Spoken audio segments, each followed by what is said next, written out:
You can tell it's real because it looks so fake. Because it looks so fake. Because it looks so fake. We'd have way better CGI if it was fake.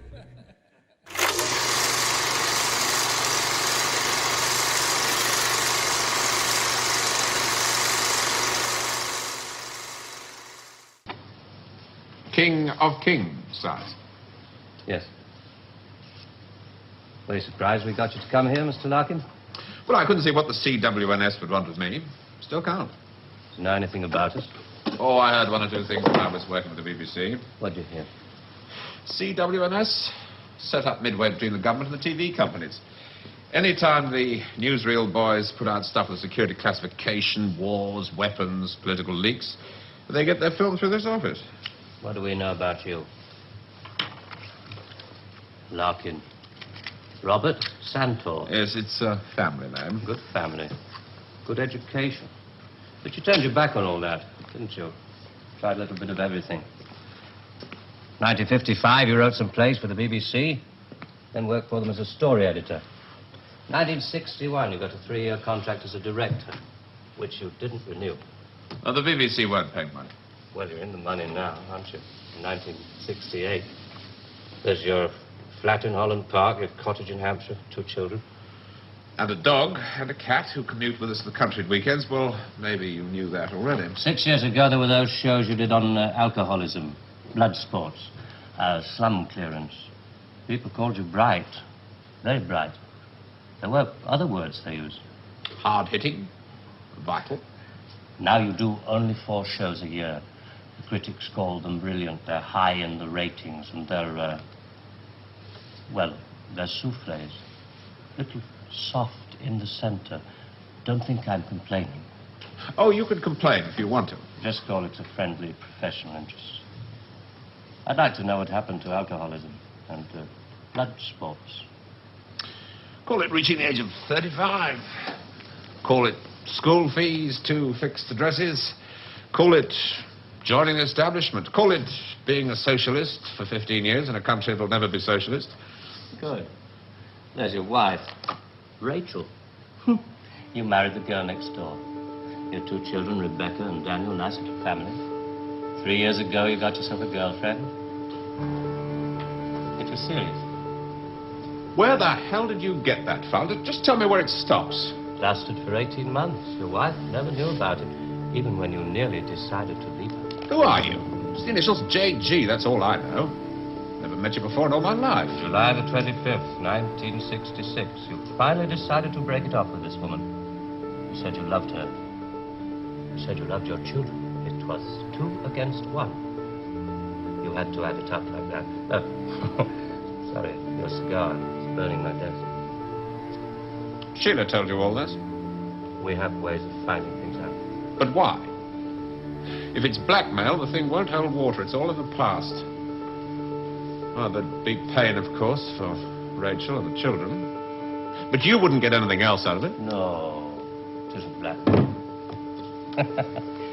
We've just been interested in you for a long time. Interested?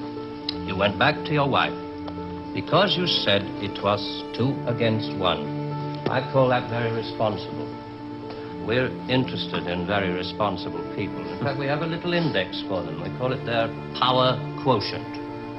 A ratio of responsibility as against aggression.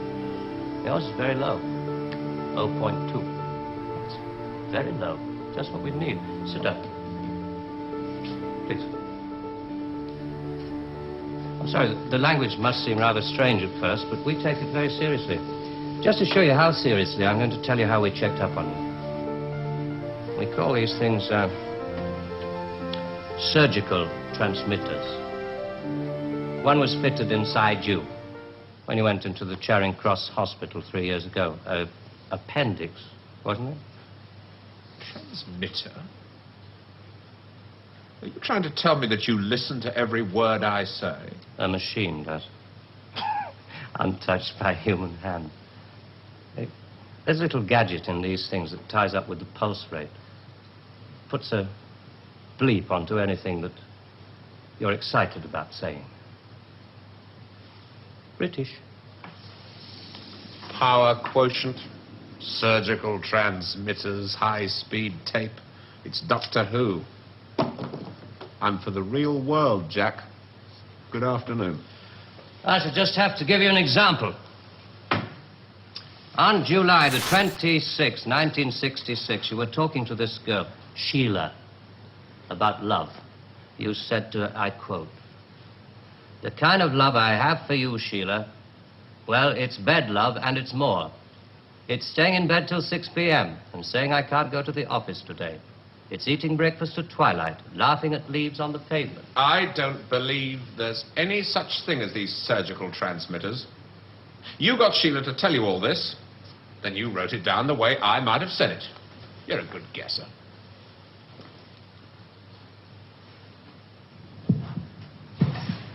Can you hear your heart beating? It's eating breakfast at twilight, laughing at leaves on the pavement, getting a cab to a silly movie to Paris. It's moving when you're tired of staying still. And I've done it all before when I could do it with no ties. Now it'd just be irresponsible. So there really is one of those things inside me.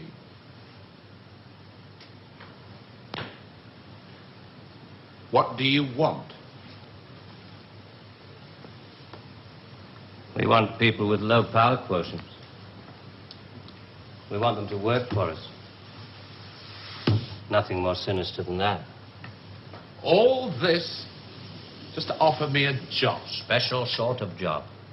The newspapers talk about the corridors of power, the power elite. Let's just say we'd like you to join the club. Oh. There's a vacancy in our newsreel department. We'd like you to help plan the news for 1973. Come again? Plan the news for 1973.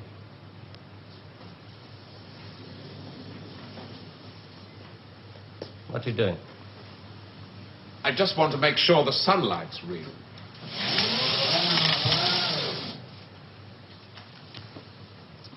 I always tell people,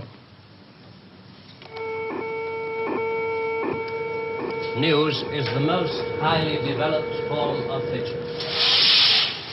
The most difficult. Come on. I just want to show you something. There's no obligation to buy. Really.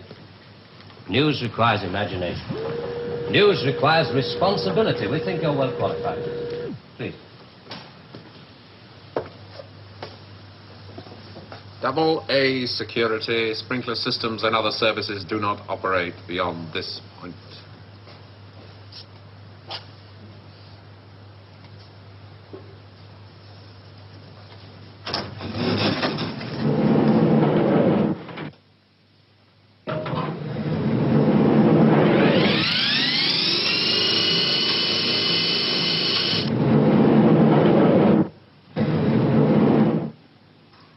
'73. We've only roughed out the news for 1973. Nothing's been given the go-ahead yet, but this is the kind of thing we have in mind.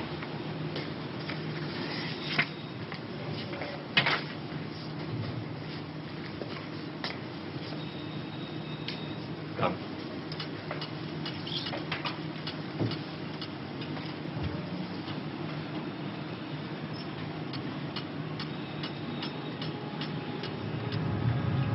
Today, April 14th, 1973.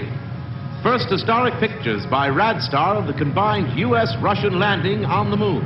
Shown here are Majors Webb and Mikhailovich taking their first steps into the unknown, firing their retro-rockets to land their spacecraft on the dust-covered surface.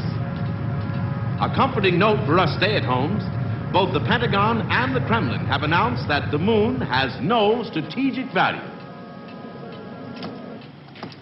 A comforting note for us to stay at home.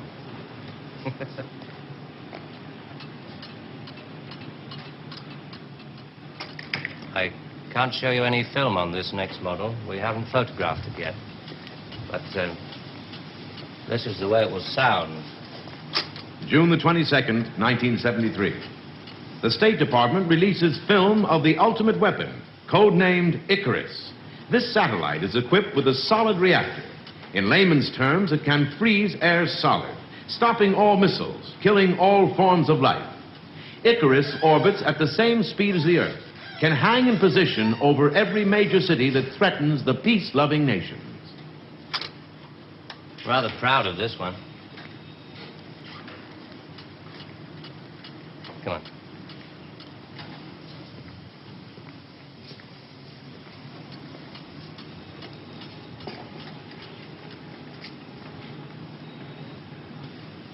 Please, sit down, Mr. Larkin.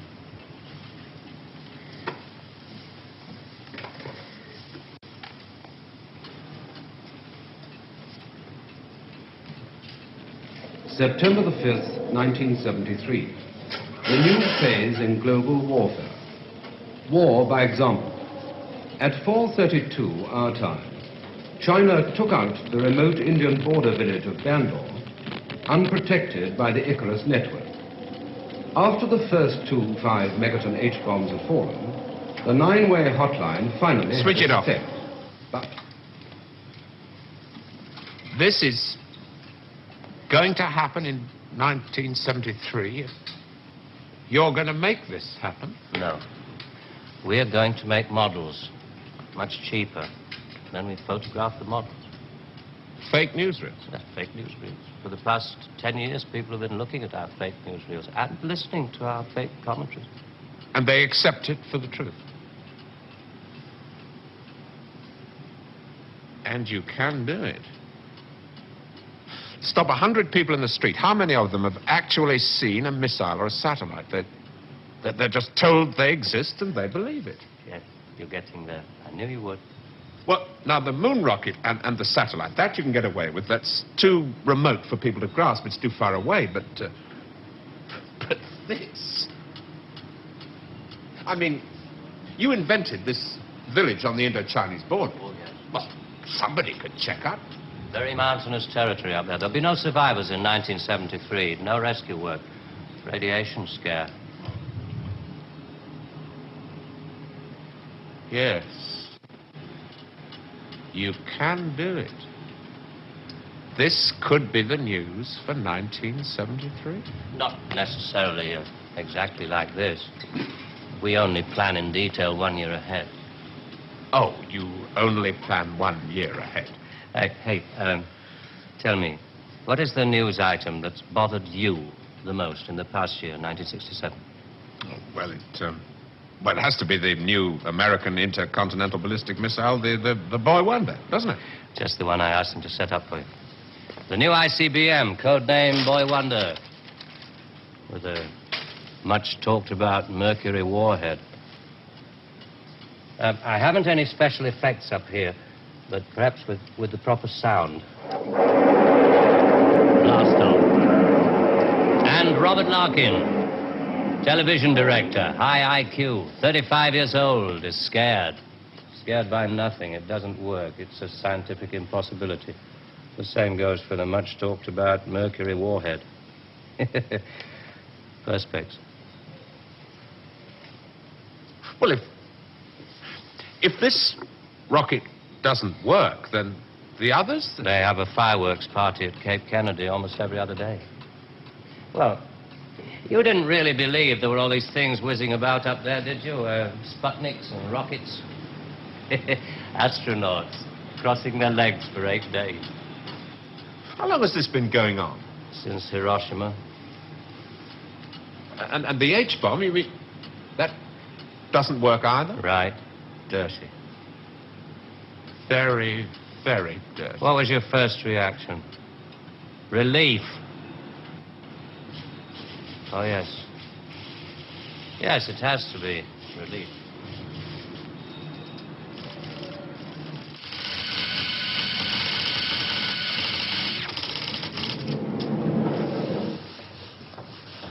Only 12 people are allowed beyond this point.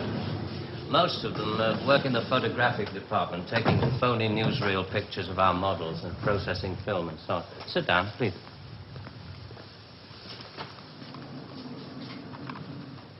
Ah, pretty pictures from our stills department.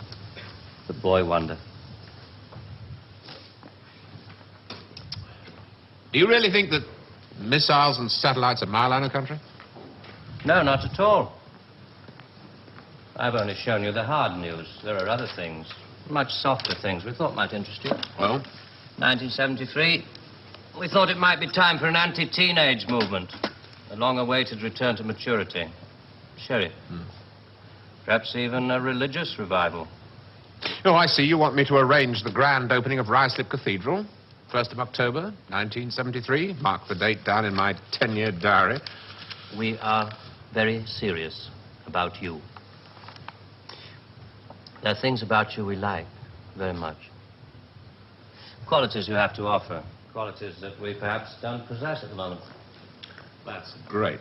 Our file on you. I have to return to July the 25th, 1966, the day you broke it off with this girl, Sheila. You really did reveal rather a lot of yourself that day. But, of course, if you really mind... Help yourself. You said to her, it won't work, Sheila, and she said something, and then you said...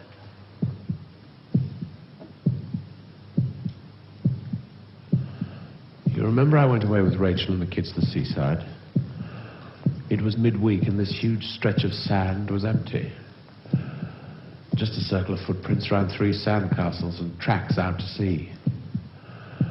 The whole damn day of my family marked out in front of me. The sun was going down. Rachel kept calling the kids to get dressed. She picked up buckets and spades, corny bloody things like that. I was up at the car. I looked at those footprints, and I knew those people were slipping away. There were things I could tell them. We rather like that bit about footprints. You see, in this job, some of us have got rather a long way away from the idea of footprints in the sand. Those footprints were made by my children.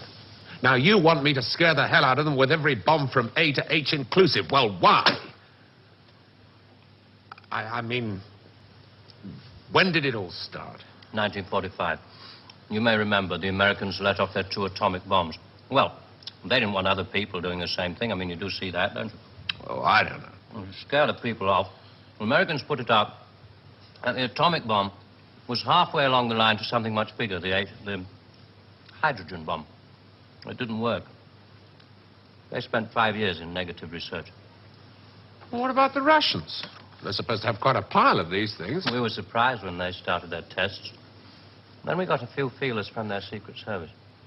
Nowadays, we work very closely together. Oh, all these stories about spies going off to Russia. Mr. Philby, remember? Just good copy for the Sunday papers. Good copy. Well, the Chinese.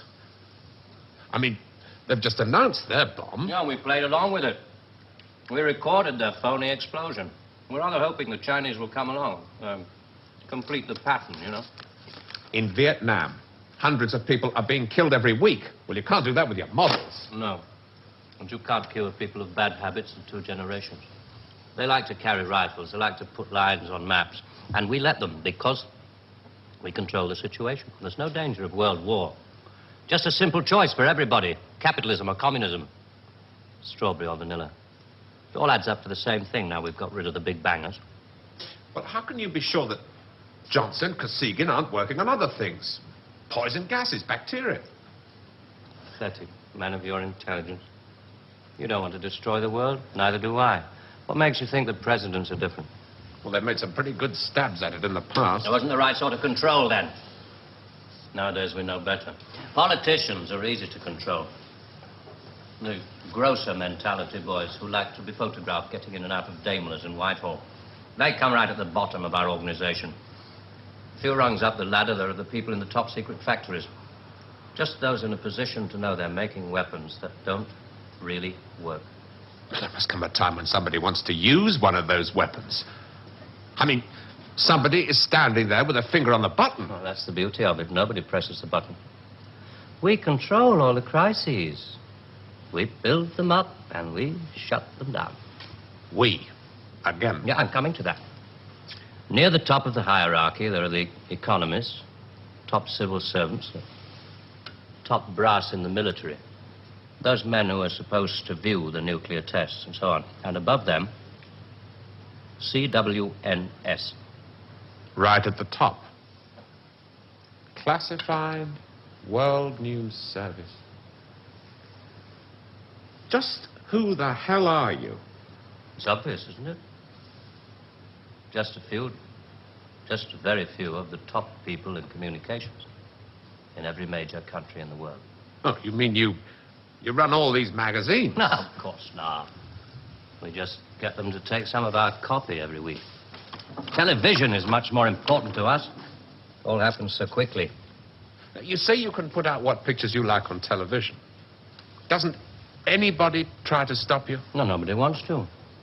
99.386% of the population wouldn't believe this conversation. And the rest are working for us. And they're the top minds, the really responsible people. They know they're guaranteeing the lives of their grandchildren the only foolproof way. Scaring the hell out of their grandchildren. Well, I won't buy it. You must admit there has to be some kind of control in this world of ours. Look at this. And remember that 1/4 of the world is starving. There are the full bellies and the empty bellies. Some of the empty bellies carry rifles. Well, we full bellies are getting a bit flabby. We're not very good with rifles anymore, so we've devised 2 ways to keep the empty bellies under control. One of them is this fictitious hydrogen bomb we've talked about. The other one is money. Enough money to fill some of the empty bellies and put a hopeful smile on the faces of the others. A great wall of money all around Britain. And it's no secret that the British economy is in trouble at the moment. So we have to put that right, too, to stay alive. We have to control the people in this country. Scare an ostrich, it buries its head in the sand. You scare a hedgehog, it rolls itself up into a ball. When a woman's frightened, she goes out and buys herself a hat. You mean you scare us so that we'll buy more, so that money moves quicker, production moves up? We don't say scare when we talk about human beings. We say threaten them emotionally. And there are all sorts of ways of doing it, not just the big ones like the hydrogen bomb. Overcrowd them a little with bad planning. Sell them too many motor cars. Anything to keep them a little bit removed from reality. Nowadays, people don't work for money.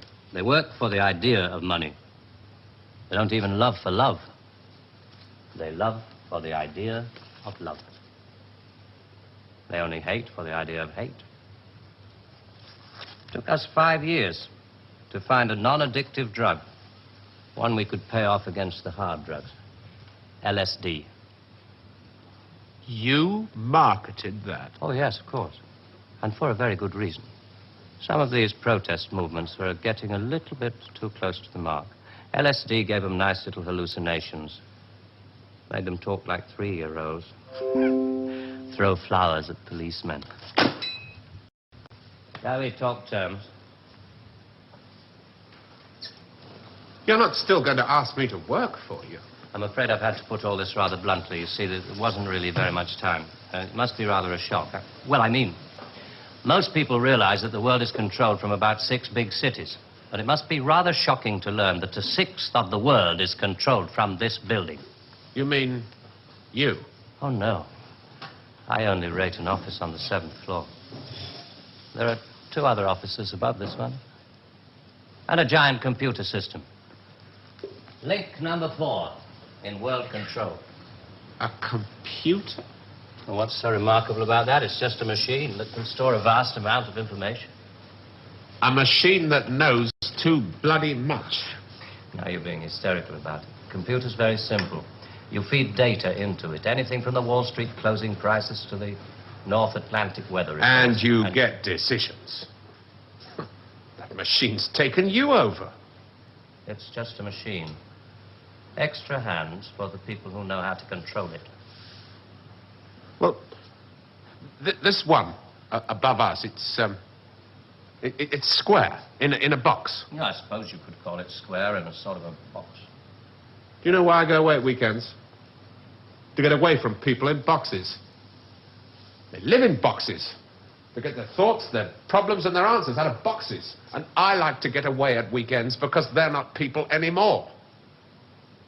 Now, you know all about me, my cottage in Hampshire. But did you know that there's a line of trees that goes right up past the house, and the noise they make is like the sea? Did you know that I find it difficult to sleep in the country? And I like to go and stand in the garden before dawn, and I feel good because I know that my wife and my children are asleep inside.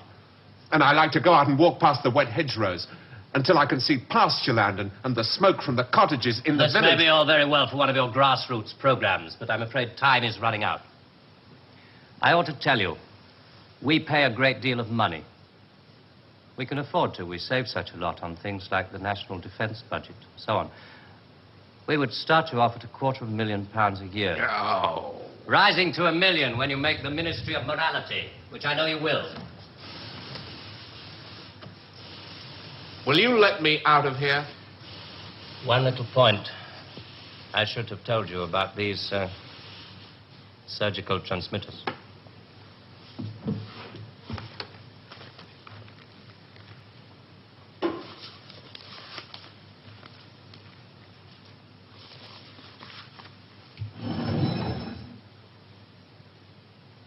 There's enough of this stuff inside you at this moment to kill 6 people. There's a button we can press. I'm sorry about the dramatics. Our boys call these things the oral contraceptive. Keeps them from talking too much.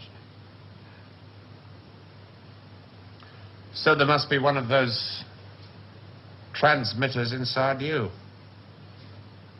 Who presses the button? Extra hands.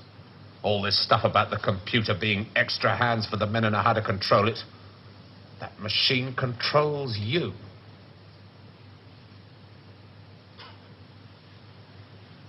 You start on Monday.